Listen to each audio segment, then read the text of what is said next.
দেখতে পাচ্ছেন ৯ নং খোলাহাটি ইউনিয়নের চেয়ারম্যান, সুযোগ্য চেয়ারম্যান মাসুম হক্কানি নিউ তালেরতল থেকে মাঠের রাস্তার কিন্তু শুভ উদ্বোধন করলেন। পাশে দাঁড়িয়ে আছেন আব্দুল হাই মেম্বার, তিনিও কিন্তু কারাই থেকে যেটা না করলে নয় সেটাও উনি করছেন। আছেন এখানকার এলাকাবাসী, গণ্যমান্য ব্যক্তিবর্গ আপনারা দেখতে পাচ্ছেন।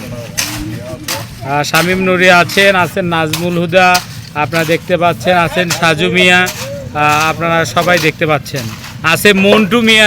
পাচ্ছি যে এই রাস্তাটির কাজ হচ্ছে, আপনারা তো এলাকাবাসী, কাজটা কেমন হচ্ছে? কাজটা খুবই ভালো এবং মজবুত করে নেওয়া হচ্ছে। আচ্ছা, এখানে আর একটা বিষয় যে শিডিউল থাকে, একটা এস্টিমেট থাকে, সেই এস্টিমেটে আমরা দেখলাম যে 253 ফিট, কিন্তু আপনি যখন মাপতেছিলেন তখন কত ফিট দেখা গেল? এটা হলো 276 ফিট। আচ্ছা, 23 ফিট যে নিলেন, এটা তো শিডিউলের বাইরে, এই খরচটা কোথা থেকে আসবে? এটা আমরা মেম্বারের কাছে দাবি করিয়ে আদায় করে নিচ্ছি যে আমাদের এটা এক্সটেনশন করে দেওয়া লাগবে, আমাদের অল্প থেকে খারাপ দেখা যায় বাড়ি পর্যন্ত, এটা পরবর্তীতে তার করে দেওয়া হবে। আচ্ছা, সে আমাদের কথাটা রাখছে। আচ্ছা, তাহলে এইটা আরো করতে গেলে কত টাকার বরাদ্দ লাগতে পারে মাঠ পর্যন্ত? এটা তো একটা ধাপ, তো অনেক মাপে আর আরো 3-4টা ধাপ এইরকম করলে মাঠ পর্যন্ত ঠেকবে না? না, 3-4টা দিয়ে হবে না, নাহলে তো আরো 10টা ধাপ করা লাগবে, অনেক দূরত্ব তো।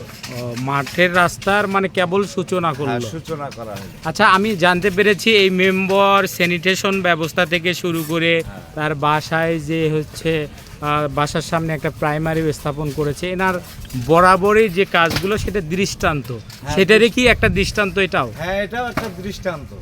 এরকম ভালো কাজ কেউ করে না, আমরা যতদিন ঠিকাদারি লাইনে দেখছি। এটা আমাদের পারিবারিক যেহেতু মানে কাজটা হচ্ছে, আমরা সবাই বিএনপির পক্ষ থেকে এটা ভালোভাবে কাজটা করে নিলাম।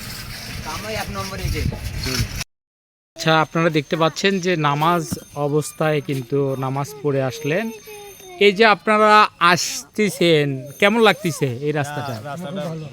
আলহামদুলিল্লাহ, অনেক ভালো লাগতেছে। আচ্ছা, আপনি তো এই মসজিদের মুয়াজ্জিন, তাই না? জি জি। আচ্ছা, নামাজ পড়ে এই রাস্তা দিয়ে আগে যখন যাইতেন তখন কি রাস্তা ছিল কাঁচা? হ্যাঁ, তখন ছিল। আজকে কি পায়ের নিচে ইট আছে? হ্যাঁ, ইট আছে, অবশ্যই ইট আছে। আচ্ছা, তাতে কেমন লাগছে? হ্যাঁ, ভালো লাগতেছে আর কি। আগামীকাল ঢালাই হবে, ঢালাই হওয়ার পর এই রাস্তা দিয়ে যখন যাবেন তখন যতদিন বেঁচে থাকবেন ততদিন তো পাকা রাস্তা দিয়ে যাবেন, তাই না? হ্যাঁ, যতদিন থাকবো ততদিন তো পাকা রাস্তা দিয়ে হেঁটে যাবো। আচ্ছা, বিগত অনেক মেম্বার গিয়েছে, এরকম কি করতে পারছিল না? তারা আসলে এরকম করতে পারে নাই। বর্তমান যিনি আছে আসলে কাজটা অনেক ভালো হয়েছে আর কি, আমাদের হাঁটা পথা চলা অনেক সহজ। আচ্ছা, 253 ফিটের জায়গায় 276 ফিট করেছে, আর কয়েক ফিট করলে বাড়িগুলো পার হয়ে যাবে, এটাও কি দাবি আপনাদের থাকবে মেম্বারের কাছে? আমাদের আসলে এটাও দাবি যে মাঝ পথে আসলে ব্রেক হয়েছে, আমাদের যদি আরো একটু পথ যায় তাহলে আমাদের রাস্তাটা ওই দিকের লোকগুলো হাঁটতে একটু সহজ হবে। আর কত ফিট?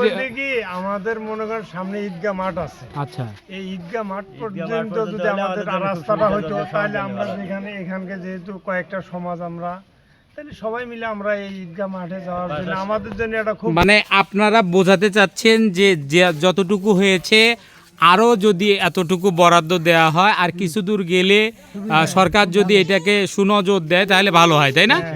তাহলে ঈদগাহ মাঠ পর্যন্ত এক সময় এই রাস্তা, পাকা রাস্তা দিয়ে ঈদগাহ মাঠে যাওয়া যাবে, এটা আপনাদের দাবি? আমরা এখানে খুব কষ্ট করা হয়, এই 6টার সময় আমাদের এই ঈদগাহ মাঠে তাহলে আমাদের রাস্তাটা সুবিধা হচ্ছে। আচ্ছা, ধন্যবাদ।